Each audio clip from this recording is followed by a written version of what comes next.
السلام علیکم ورحمۃ اللہ وبرکاتہ۔ الحمدللہ رب العالمین والصلاة والسلام علی سید المرسلین، اما بعد فاعوذ باللہ من الشیطان الرجیم، بسم اللہ الرحمن الرحیم۔ حضرت زبیریہ رضی اللہ تعالی عنہ یہ قبیلہ بنی مستلق کے سردار اعظم حارث بن زرار کی بیٹی ہے۔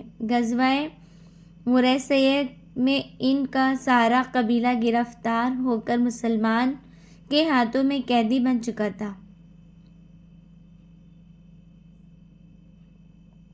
اور سب مسلمانوں کے لونڈی غلام بن چکے تھے، مگر رسول اللہ صلی اللہ علیہ وسلم نے جب حضرت زبیریہ رضی اللہ تعالی عنہا کو آزاد کر کے ان سے نکاح فرما لیا تو حضرت زبیریہ رضی اللہ تعالی عنہا کی شادمانی و مسرت کی کوئی انتہا نہ رہی۔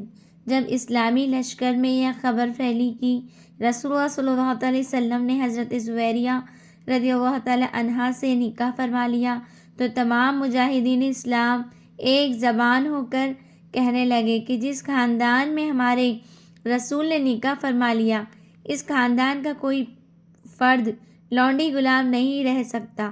چنانچہ اس خاندان کی جتنی لونڈی غلام مسلمانوں کے قبضے میں تھی، سب کے سب آزاد کر دیے گئے۔ یہی وجہ ہے کہ حضرت عائشہ رضی اللہ تعالی عنہا فرمایا کرتی تھی کہ دنیا میں کسی عورت کا نکاح حضرت زبیریہ رضی اللہ تعالی عنہا کے نکاح سے زیادہ مبارک نہیں ثابت ہوا، کیونکہ اس نکاح کی وجہ سے تمام خاندان بنی مستلق کو غلامی سے نجات مل گئی۔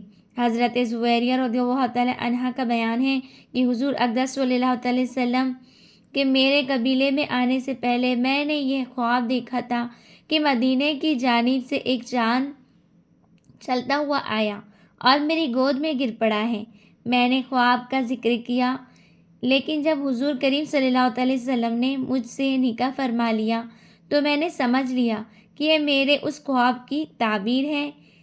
ان کا اصلی نام برہ تھا، مگر حضور اقدس صلی اللہ علیہ وسلم ان کا نام زبیریہ رکھ دیا۔ ان کے دو بھائی عمرو بن حارث اور عبداللہ بن حارث اور ان کی ایک بہن امرہ بنت حارث نے بھی اسلام قبول کر کے صحابی کا شرف پایا۔ حضرت زبیریہ رضی اللہ تعالی عنہا بڑی عبادت گزار اور دیندار تھی۔ نماز فجر سے نماز عشاء تک ہمیشہ اپنے وظیفوں سے مشغول رہا کرتی تھی۔ 50 ہجری میں 65 برس کی عمر پا کر وفات پائی۔ حکیم مدینہ منورہ نے ان کی نماز جنازہ پڑھائی، جنت البقیع میں سپرد خاک کی گئی۔ تب سیرہ ان کا زندگی بھر کا یہ عمل کہ نماز فجر سے نماز عشاء تک ہمیشہ لگاتار ذکر الہی اور وظیفے میں مشغول رہنا، یہ ان عورتوں کے لیے طرز عنایت عبرت اور جو نماز عشاء تک سوتی رہتی۔